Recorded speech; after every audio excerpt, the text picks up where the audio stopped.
just for fun. When I was in, I think it was year 4, so I would have been 8, I think.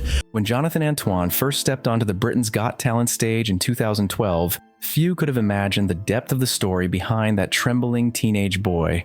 At just 17, his voice, rich, powerful, and heartbreakingly beautiful, silenced a skeptical crowd and reduced millions to tears. But beyond the standing ovations and viral fame was a journey marked by pain, bullying, and a lifelong struggle for self-acceptance.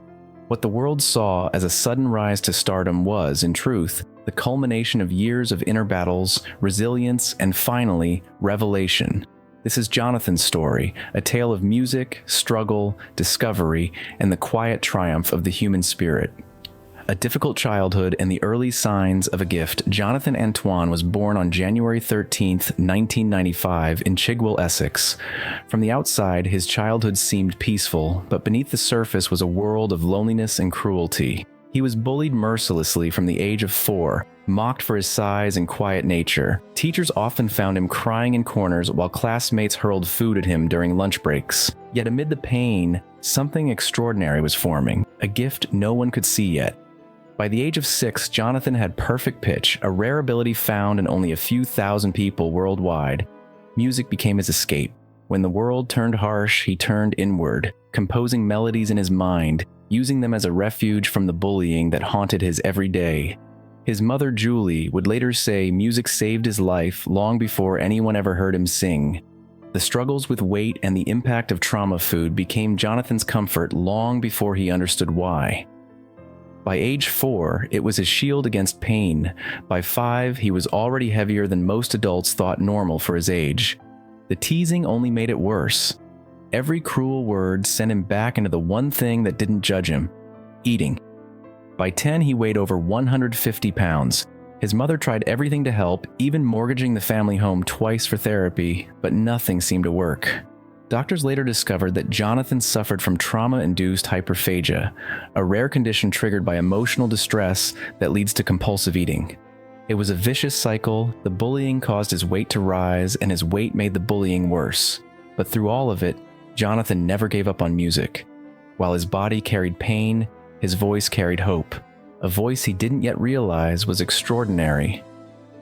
The moment his voice was discovered.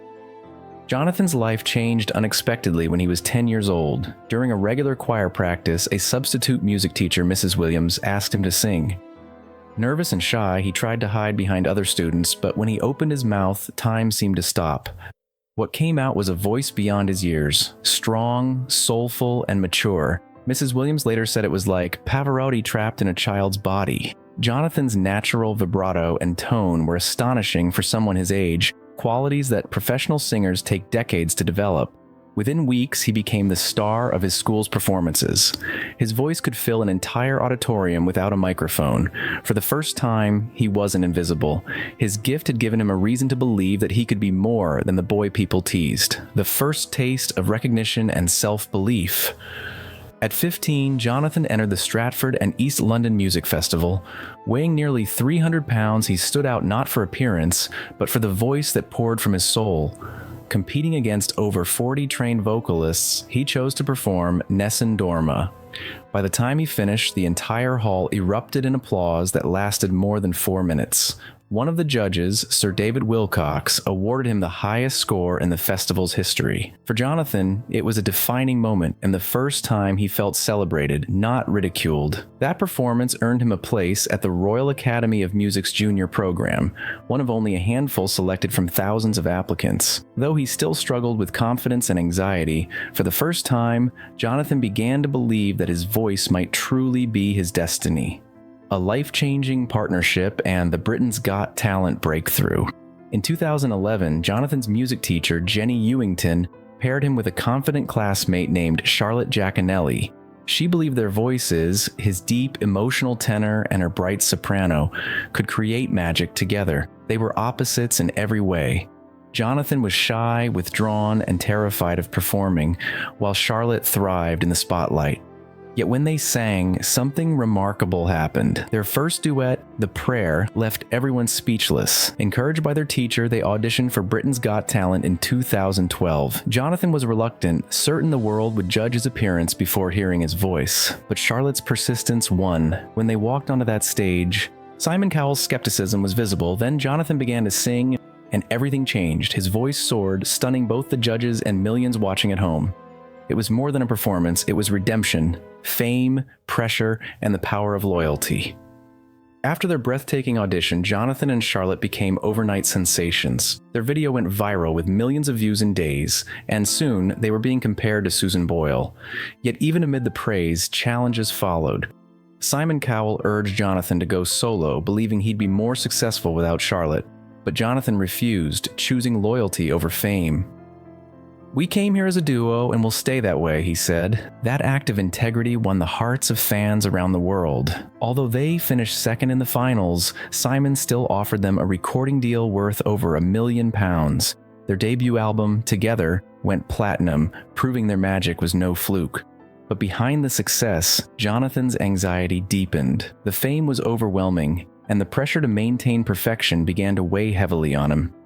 The split and Jonathan's solo transformation. As the years passed, differences between Jonathan and Charlotte grew. He longed for classical depth, while she wanted to explore musical theater. In 2014, they announced their split, each signing solo contracts, a rare move in the industry. Charlotte released her album Solitaire, while Jonathan began work on Tenore. At only 19, Jonathan was terrified to perform alone, but he faced his fears head-on. The result was spectacular. Tenor topped the classical charts, making him the youngest tenor ever to do so.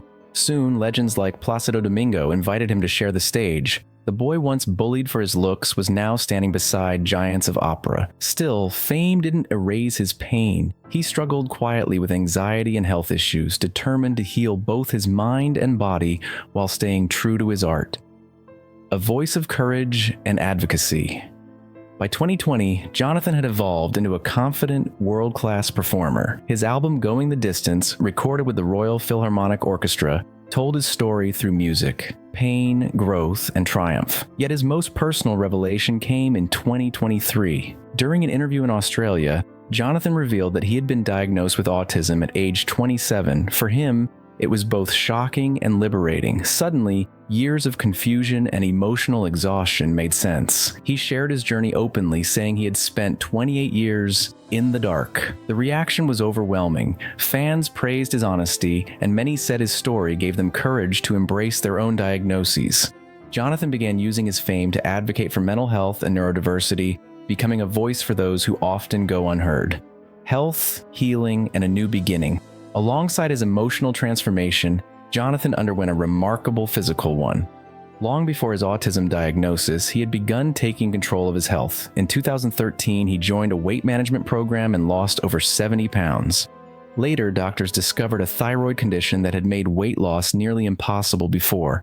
Once treated, his energy returned, and so did his confidence. But for Jonathan, the journey was never about vanity. It was about reclaiming his life. He continued performing around the world, balancing his health, art, and advocacy. Each concert, each note became a testament to resilience. He had faced rejection, ridicule, and misunderstanding, yet through it all, his music remained a beacon, not just for audiences, but for himself. Legacy of strength and self-acceptance today, Jonathan Antoine stands as more than a singer. He is a symbol of hope. From a bullied child to a global performer, from confusion to clarity, his journey reflects the strength it takes to be vulnerable in a world that often demands perfection. His openness about autism and mental health has helped redefine what it means to be an artist in the modern era: authentic, imperfect, and deeply human. Behind every aria he sings lies a story of endurance and transformation. Jonathan's legacy isn't just built on his extraordinary voice, but on the message it carries, that beauty and brilliance can emerge from pain, and that sometimes the most powerful songs are born from silence.